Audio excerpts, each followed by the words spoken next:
abantu abamu ekibabonyaabonya mu nsi eno butasiima. Waliwo omuwala gwendaba gwe bayita Liita Nanziri. Omuwala oyo namujja mu Oman mu 2018. Nzijukira bulungi zaali Sebutemba nga 3. Tiketi yenze yagigula ku sente zange era nga bondabaawo mu kifaananyi nali mu ggwanga lya Kata. Omuwala oyo twamusanga mu mbeera enzibu nga mulwadde nnyo naye nga boosi yagaana okumuta olw'okuba yali atadde sente mu ejenti we nga boosi ayagala sente. Ne njogera ne Brian White ne tusasula Omuwarabu $5,000,000. Brian n'agamba omuwala we mutaddemu sente nnyingi kayanja famire ye contributing eza ticket nga famire sente teziina. Ne nkwata sente $1,885,000 ne mugulira ticket ku sente zange n'ava mu Oman n'akoma weeka. Bukyadda wano kuva mu 2018 Sebutemba nga 3. Siwulirangako wadde simu ye tannoonyanga nako naye nga nze kayanja taba kubanze omuwala oyo yandibadde afiira mu Oman.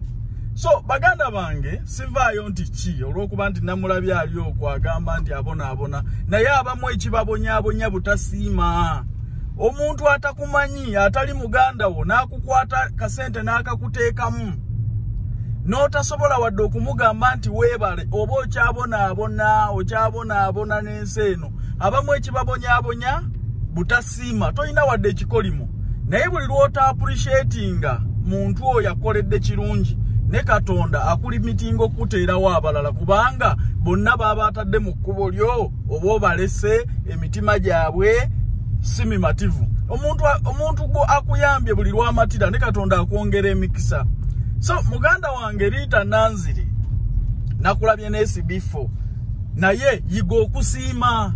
Bwe mbanze kayanje yakujja mu Oman mu 2018 nga ndina musajja mwavu nga nakasende mpamanta kawammante ne nkwata miliyoni yange mu $885 gy'emyezi gyange 2 nenjikuteeka mu ove mu Oman. Mujjukira bulungi abaana betwaza okuva mu Oman.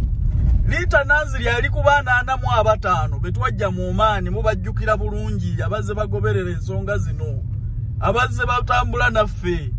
Abaana 45 betwajja mu Oman 25 betwajja e Dubai mujjukira mu 2018. Kitegedde we nali ne Brian White Foundation yaza abaana nga 2 abasigadde bonna cost yali yange.